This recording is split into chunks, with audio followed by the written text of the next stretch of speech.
Welcome to Checks and Balances. I'm Michael Vincent. This is James Blair. And today, another edition of our Money Month, everyday, monthly meanderings. It is how to build an emergency fund.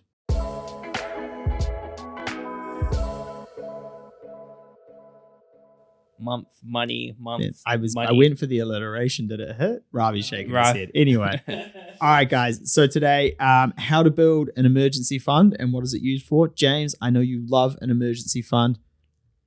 Hit it off.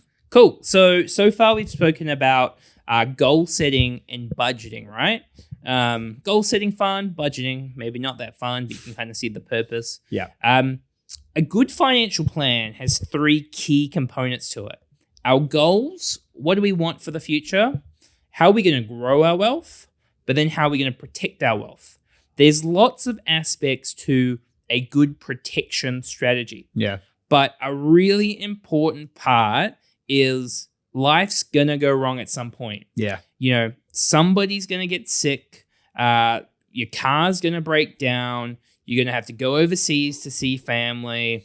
Your laptop breaks, whatever it might be. And if you do not have money set aside, you are asking for trouble and you're going to get stressed. Yeah. And it's, again, like we always say, it's not if, it's when. Yeah. Literally just when. Now, there are, again, everyone wants the one size fits all. How much should I have?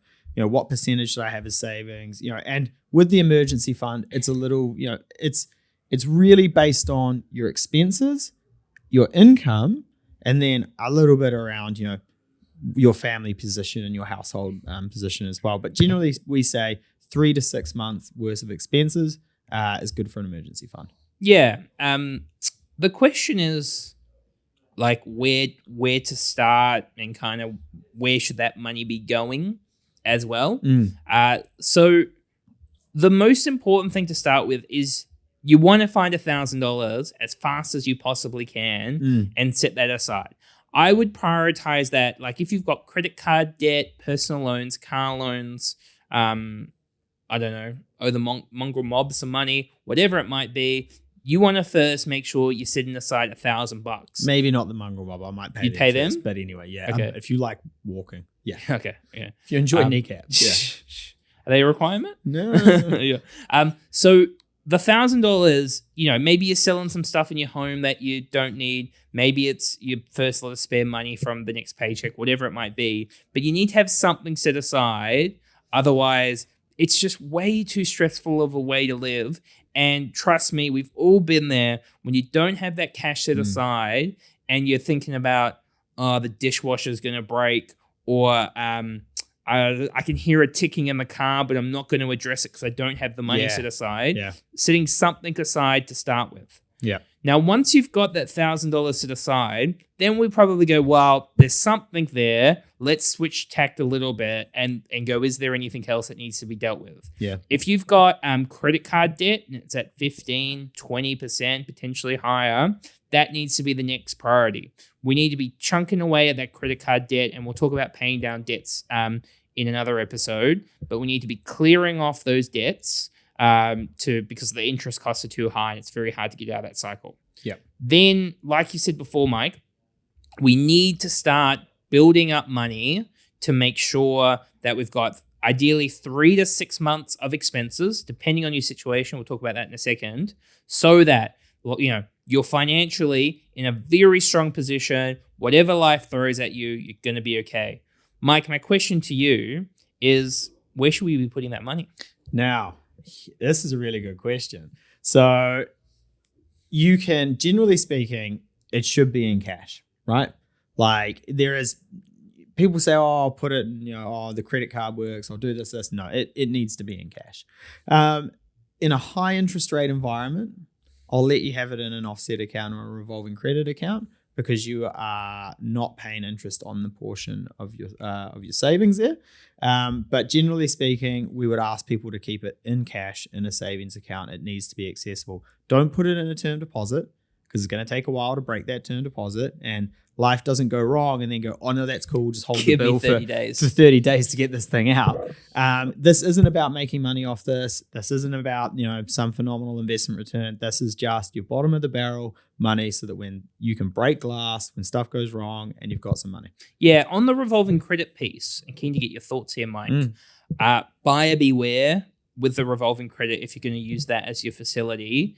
If you are struggling, if you're honest with yourself and you don't have great money habits, be very careful of those kind of facilities for your emergency funds, because how often do you see a $50,000 revolving credit and $49,900 owing on a revolving credit? Yeah, to be really honest with that, it depends where they start.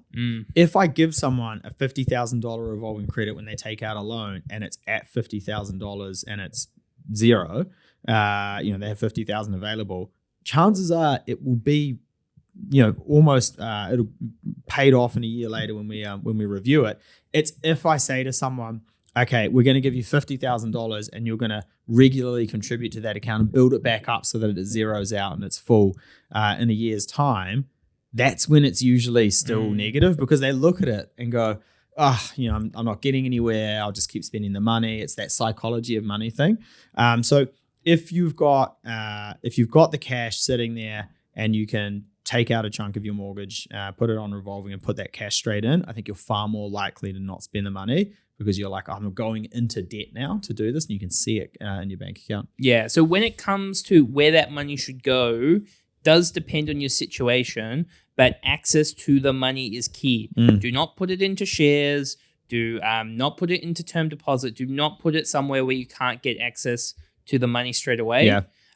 We've done quite a bit of work recently in terms of webinars and presentations with real estate agents and brokers. Oh, yeah. And the market is down. Yeah. Literally, they're like, I earned $300,000 in 2020, $300,000 in 2021, and $50,000 in 2022. Yeah. Now, in that situation, if you're in a market where your income's very volatile or seasonal, you should probably look at a larger emergency fund, because you want to make sure that you don't feast or famine in terms of what's happening in your workplace. Yeah, 100%. You've just got to, again, bring it back to the expenses, the budget, calculate it out, what is right for you.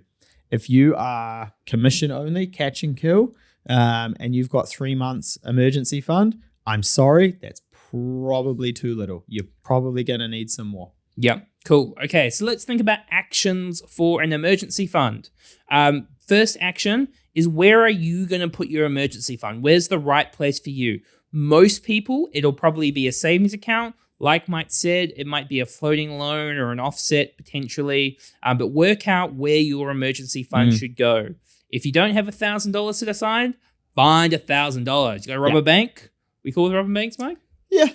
I mean, they got enough money, don't they? Yeah. Just do it online. Yeah. Don't go in with the gun. Yeah. Rob them online. Yeah. Far less risky. Yeah. And then, so once we've got the $1,000 set aside, let's work out, coming back to the budget, you don't have to chuck all of the money in at once. Let's regularly drip feed into it. It might be like $100 a fortnight, but it's important for you that you build a strategy around how can we get to 3 to 6 months of emergency funds. Yeah. So ladies and gentlemen, there are your actions for episode 4. Absolutely. And pro tip before we wrap it up, if you are going to rob a bank online, make sure you do it in incognito mode in Google so they can't track you. Cool, smart. We'll catch you tomorrow for our next episode, which is all about understanding debt and investment versus consumer debt. Cheers.